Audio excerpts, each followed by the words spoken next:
Hello student, welcome to my class. Today I am going to take class 9th economics chapter 1 and the name of the chapter is Story of Palampur.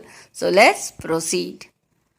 So basically ये chapter आपका economics को introduction देने के लिए है। Economics क्या होता है? इकोनॉमिक्स वो हर चीज होता है जो मनी से रिलेटेड होता है। तो क्योंकि आप पहली बार इकोनॉमिक्स पढ़ रहे हो क्लास 9 से, तो बेसिकली इस चैप्टर में आपको विलेज इकोनॉमी से इंट्रोड्यूस कराया जा रहा है। तो विलेज इकोनॉमिक्स से आपको इंट्रोड्यूस कराने के लिए पालमपुर नाम के एक विलेज को बेस बनाया गया है। ये एक इमेजिनरी विलेज है जिसका एग्जाम्पल लेकर, जिसको बेस बनाकर आपको विलेज की इकोनॉमी समझाई जा रही है। तो किसी भी इकोनॉमी में जो सबसे बड़ा काम होता है वो है प्रोडक्शन का। तो प्रोडक्शन का मतलब होता है यील्ड या आउटपुट। तो इसका मतलब ये होता है कि जब कभी भी हम कोई गुड्स या सर्विस प्रोड्यूस करते हैं with the help of raw material, तो उसको कहते हैं प्रोडक्शन। तो प्रोडक्शन के लिए हमें 4 फैक्टर्स की जरूरत पड़ती है। बिना इन 4 फैक्टर्स के आप प्रोडक्शन नहीं कर सकते। तो वो 4 फैक्टर्स होता है land, labour, physical capital and human capital. तो ये 4 फैक्टर्स ऑफ प्रोडक्शन आपको प्रोडक्शन करने के लिए हेल्प करता है। So let's analyse all this factor one by one. तो सबसे पहले देखेंगे लैंड। लैंड वो पीस ऑफ प्लेस होता है जहां पर प्रोडक्शन होती है, जहां पर इकोनॉमिक एक्टिविटी की जाती है। जैसे अगर आप एग्रीकल्चर कर रहे हो तो भी आपको लैंड चाहिए, और अगर आपको इंडस्ट्री सेटअप करना है तो भी आपको लैंड चाहिए। बिना लैंड के आप इकोनॉमिक एक्टिविटी नहीं कर सकते। दूसरा फैक्टर जो आपको जरूरत पड़ता है वो है लेबर का। लेबर वो होते हैं जो उस पीस ऑफ लैंड पे वर्क करते हैं। ये 2 टाइप्स के होते हैं, एक होते हैं स्किल्ड और एक होते हैं अनस्किल्ड। तो स्किल्ड लेबर वो लेबर होता है जो कि ट्रेन्ड एंड एडुकेटेड होता है, और अनस्किल्ड लेबर वो लेबर होता है जो कि अनट्रेन्ड एंड अनस्किल्ड होता है। जो थर्ड फैक्टर ऑफ प्रोडक्शन है वो है फिजिकल कैपिटल। फिजिकल कैपिटल वो सारे वेराइटीज ऑफ इनपुट जो कि हम प्रोडक्शन में यूज करते हैं उसे कहते हैं फिजिकल कैपिटल। तो ये फिजिकल कैपिटल भी 2 टाइप्स का होता है, एक होता है फिक्स्ड कैपिटल और एक होता है वर्किंग कैपिटल। तो फिक्स्ड कैपिटल वो इनपुट होते हैं जिसमें बार बार इन्वेस्टमेंट करने की जरूरत नहीं पड़ती, क्योंकि इसमें आपने एक बार इन्वेस्टमेंट कर दिया तो वो कई साल तक आपको प्रोडक्शन देता है। जैसे कि आपका बिल्डिंग एंड मशीन, इसमें आपने एक बार इन्वेस्टमेंट कर दिया तो कई साल तक आपको ये हेल्प करेगा प्रोडक्शन में। आप हर साल बिल्डिंग या मशीन नहीं खरीदेंगे। उसके बाद होता है वर्किंग कैपिटल। वर्किंग कैपिटल वो इनपुट होता है जिसमें बार बार इन्वेस्टमेंट करने की जरूरत पड़ती है, और इसको एक बार इन्वेस्टमेंट करने से काम नहीं चलता। जैसे कि आपका सैलरी, रॉ मटेरियल एटसेट्रा। तो सैलरी आपको हर मंथ अपने एम्प्लॉय को देनी पड़ेगी। रॉ मटेरियल आपको हर बार नया प्रोडक्शन स्टार्ट करने से पहले खरीदना पड़ेगा। तो इस तरह का जो इन्वेस्टमेंट होता है जिसमें बार बार इन्वेस्टमेंट होता है तो उसे कहा जाता है वर्किंग कैपिटल।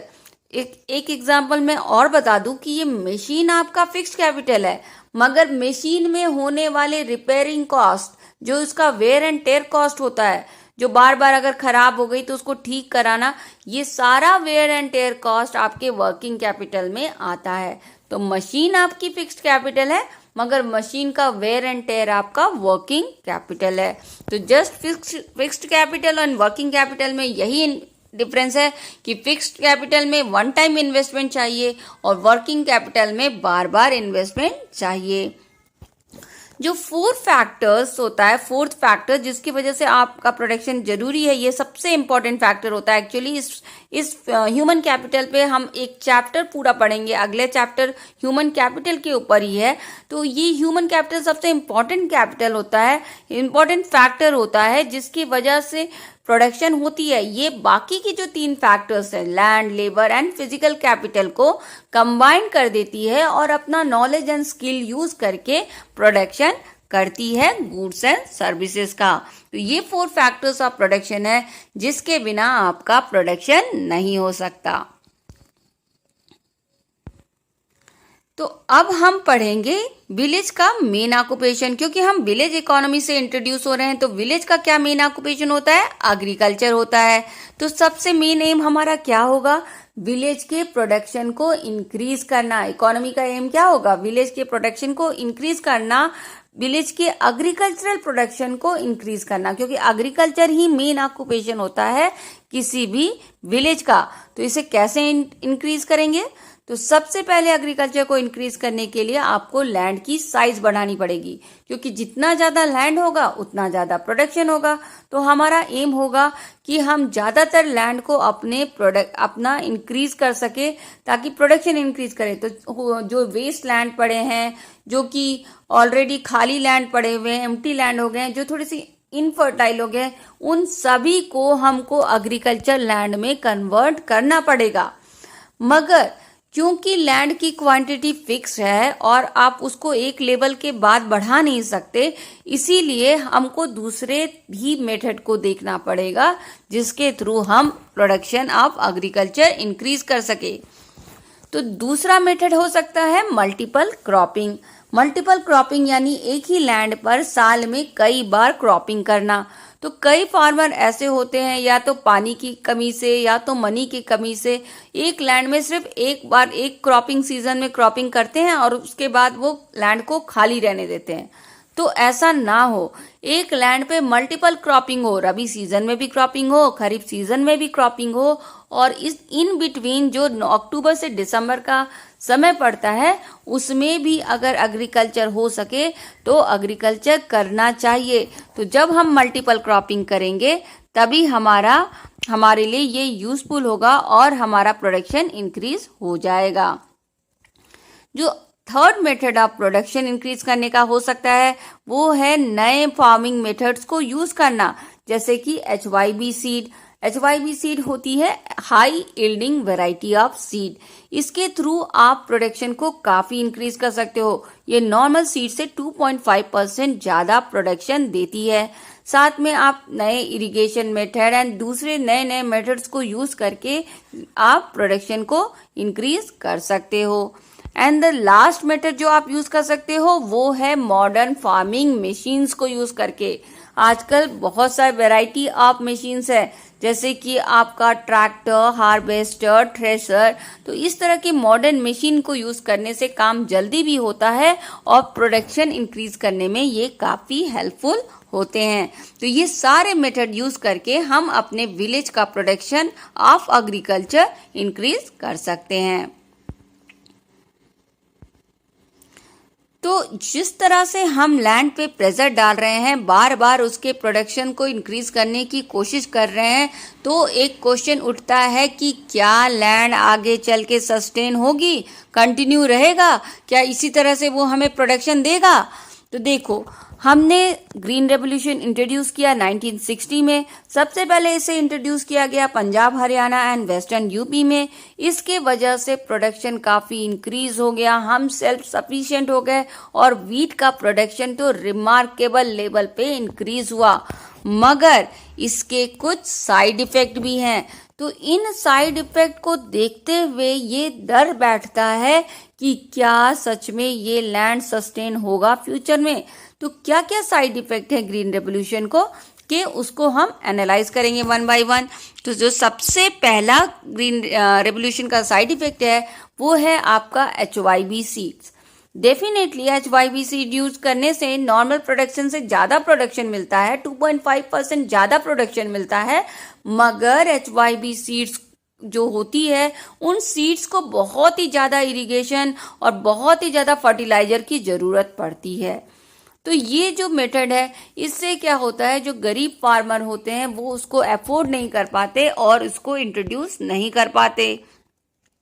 दूसरा जो साइड इफेक्ट है वो है आपका जो ये फर्टिलाइजर यूज करते हो आप एग्रीकल्चर में प्रोडक्शन को इंक्रीज करने के लिए। डेफिनेटली वो प्रोडक्शन को इंक्रीज करता है, मगर वो धीरे धीरे लैंड की क्वालिटी को डिक्रीज कर देता है, और जब लैंड की क्वालिटी धीरे धीरे खत्म हो जाएगी तो अल्टीमेटली फ्यूचर में लैंड से होने वाला प्रोडक्शन भी डिक्रीज हो जाएगा। तो इसीलिए ये जो हम फर्टिलाइजर यूज करके आज खुश हैं, हो सकता है फ्यूचर में वो हमारी क्वांटिटी ऑफ प्रोडक्शन डिक्रीज कर दे। थर्ड जो है आपका ट्यूबवेल यूज कर रहे हैं हम ज्यादा से ज्यादा, क्योंकि अब हमें ग्रीन रेवोल्यूशन के बाद जो एग्रीकल्चर मेथड है उसमें ज्यादा से ज्यादा पानी की जरूरत है। तो इससे क्या होता है, ज्यादा आप ट्यूबवेल यूज करोगे तो जो ग्राउंड लेवल, जो ग्राउंड वाटर है आपका, उसका जो वाटर लेवल है वो फ्यूचर में डिक्रीज हो सकता है और वाटर शॉर्टेज हो सकती है। और जो फोर्थ साइड इफेक्ट है आपका वो है ओवर यूज ऑफ केमिकल। इससे ना केवल आपका पेस्ट मरता है, बल्कि यूजफुल माइक्रो ऑर्गेनिज्म को भी वो सॉइल में मार डालता है। ये यूजफुल माइक्रो ऑर्गेनिज्म लैंड को फर्टाइल बनाती है और इनके केमिकल्स के यूज करने की वजह से उनका भी डेथ हो जाता है। एंड जो लास्ट आप कह सकते हो side effect of green revolution, वो ये है कि इस ग्रीन रेवोल्यूशन के कारण काफी ज्यादा पोल्यूशन वाटर एंड सॉइल में हो रहा है। सो इसीलिए ये कि लैंड क्या फ्यूचर में सस्टेन होगी वो एक्चुअली क्वेश्चनेबल हो जाता है। अब जो हम क्योंकि विलेज इकोनॉमी के बारे में पढ़ रहे हैं, तो हम विलेज में काम करने वाले जो मेन ऑक्यूपेशन होता है एग्रीकल्चर, और एग्रीकल्चर में वर्क करते हैं फार्मर। तो हम देख ले कि कितने टाइप्स ऑफ फार्मर होते हैं। तो सबसे पहले होते हैं लैंडलेस फार्मर, जो कि बहुत गरीब होते हैं और इनके पास कोई लैंड नहीं होता, ये दूसरों के फील्ड में काम करते हैं। सेकंड होता है आपका स्मॉल फार्मर आपके बहुत ही ज्यादा क्वांटिटी में मिलते हैं गांव में। इनके पास 2 हेक्टेयर से कम का लैंड होता है।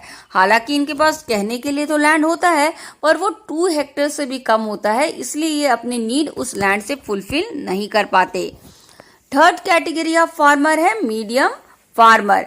इनके पास 2 हेक्टेयर से 10 हेक्टेयर के बीच में लैंड होता है, और ये ना तो अमीर होते हैं बहुत ज्यादा और ना ही गरीब। एंड फोर्थ फार्मर जो टाइप्स है वो है आपका लार्ज फार्मर। ये काफी रिच होते हैं, इनके पास बड़ी क्वांटिटी ऑफ लैंड होता है। ये अपने क्वांटिटी में तो कम होते हैं, बहुत कम आपको रिच फार्मर, लार्ज फार्मर मिलेंगे अपने गांव में। इनकी क्वांटिटी थोड़ी कम होती है, पर इनके पास जो लैंड की क्वांटिटी होती है वो बहुत ही ज्यादा होती है। और ये ही एक्चुअली स्मॉल फार्मर और लैंडलेस फार्मर से अपने फार्म में, अपने लैंड में वर्क करवाते हैं। तो ये जो बार बार आप हेक्टेयर यूज कर रहे हो वर्ड, तो हेक्टेयर का मतलब क्या होता है, 1 hectare is actually equal to 10,000 square metre. तो 10,000 स्क्वायर मीटर का प्लॉट को 1 हेक्टेयर लैंड कहते हैं। अब हम देखेंगे कि ये जो इतने वेराइटीज ऑफ फार्मर है, उनको लेबर कौन प्रोवाइड करता है, उनके फील्ड में वर्क कौन करता है। तो ये जो स्मॉल फार्मर होते हैं वो तो काफी छोटी लैंड उनकी होती है, तो ये खुद ही उसमें वर्क कर लेते हैं, और या तो फिर अपने फैमिली मेंबर का हेल्प लेकर उसमें वर्क कर लेते हैं। पर जो ये बिग फार्मर होते हैं, जिनके पास बहुत बड़ा लैंड होता है, वो ये लैंडलेस फार्मर से हेल्प लेते हैं अपने फार्मिंग में को करने के लिए, और स्मॉल फार्मर्स की भी हेल्प लेते हैं, क्योंकि स्मॉल फार्मर के पास भी छोटी लैंड होती है, वो अपना काम खत्म करके इनके लैंड में वर्क कर लेते हैं। तो इनकी मदद से ये बड़े फार्मर्स अपने खेतों में खेती कराते हैं। नाउ सेकेंड क्वेश्चन कि इन फार्मर्स को कैपिटल कहाँ से मिलता है। कैपिटल मतलब जो इन्वेस्टमेंट ये जो लैंड पे करते हैं, ये इनके पास कहाँ से आती है। तो देखो, जो स्मॉल फार्मर्स होते हैं, इनके पास पैसा तो ज्यादा होता नहीं है, तो ये बिग फार्मर से लोन लेते हैं, या किसी मनी लेंडर से लोन लेते हैं, या आजकल बैंक आ गया है तो बैंकों से भी लोन लेते हैं। पर जब ये मनी लेंडर से लोन लेते हैं तो मनी लेंडर काफी हाई इंटरेस्ट लेते हैं उस लोन पर, जिसके कारण वो डेब्ट ट्रैप में, मतलब कर्जों के चक्रव्यूह में फंस जाते हैं।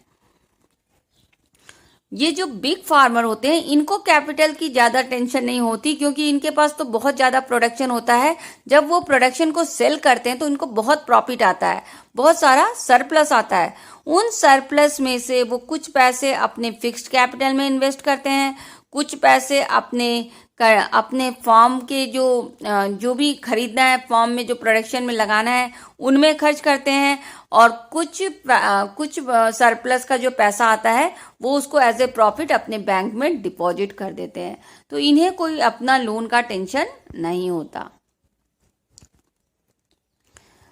अब हम देखेंगे क्या क्या एक्टिविटी विलेज में हो सकती है। तो विलेज में 2 टाइप्स ऑफ एक्टिविटी हो सकती है। एक होती है फार्मिंग एक्टिविटी जो कि एग्रीकल्चर से रिलेटेड है, और एक होती है नॉन फार्मिंग एक्टिविटी जो एग्रीकल्चर से रिलेटेड नहीं है। तो विलेज में बेसिकली 2 टाइप ऑफ वर्क किया जाता है। एक तो एग्रीकल्चर जिसको कहते हैं फार्मिंग एक्टिविटी, और एक होता है नॉन फार्मिंग एक्टिविटी। तो क्या क्या नॉन फार्मिंग एक्टिविटी के अंदर आता है? सबसे पहले डेयरी, यानी जिसमें आप मिल्क देने वाले एनिमल को रेयर करते हो, उनको रखते हो ताकि उससे मिल्क निकाल सके।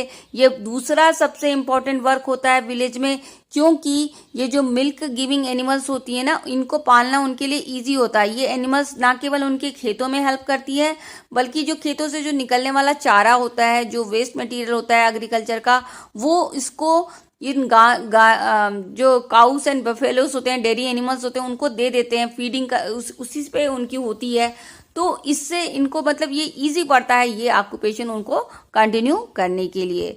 सेकेंड नॉन फार्मिंग एक्टिविटी जो गाँव में होता है वो है small manufacturing, small scale manufacturing. तो ये स्मॉल स्केल मैन्युफैक्चरिंग यानी छोटी छोटी चीज़ें बनाना, कोई बहुत बड़ी इंडस्ट्री नहीं पर छोटी छोटी इंडस्ट्री, छोटी छोटी चीज़ों का बनाना, जैसे कि पॉट्स बनाना, यूटेंसिल बनाना, तो इस तरह से लेदर वर्क करना, इस तरह के छोटे छोटे काम भी गाँव में होते हैं। थर्ड जो एक्टिविटी कॉमन है गांव में वो है शॉपकीपिंग, जहाँ पे आप सिटीज से मार्केट से आप सामान खरीद लेते हो और उसको गांव में भेजते हो। एंड जो फोर्थ एक्टिविटी कॉमन है गांव में वो है ट्रांसपोर्टेशन, जिसमें आप क्या करते हो, रिक्शा वाले, टांगा वाले काफ़ी चलते हैं, क्योंकि गांव में भी ट्रांसपोर्टेशन की ज़रूरत पड़ती है, क्योंकि आपको गुड्स को और मैन को, दोनों को ही एक जगह से दूसरी जगह ट्रांसफ़र करना पड़ता है। तो ट्रांसपोर्टेशन वर्क भी आपके गांव में चलता है। तो यही आपकी स्टोरी ऑफ पालमपुर है कि इसके थ्रू आपको बेसिकली विलेज की इकोनॉमी के बारे में समझाया गया है। I hope you understand this chapter. If you understand this chapter, do subscribe my channel MP Social View. Thanks for watching student and happy learning.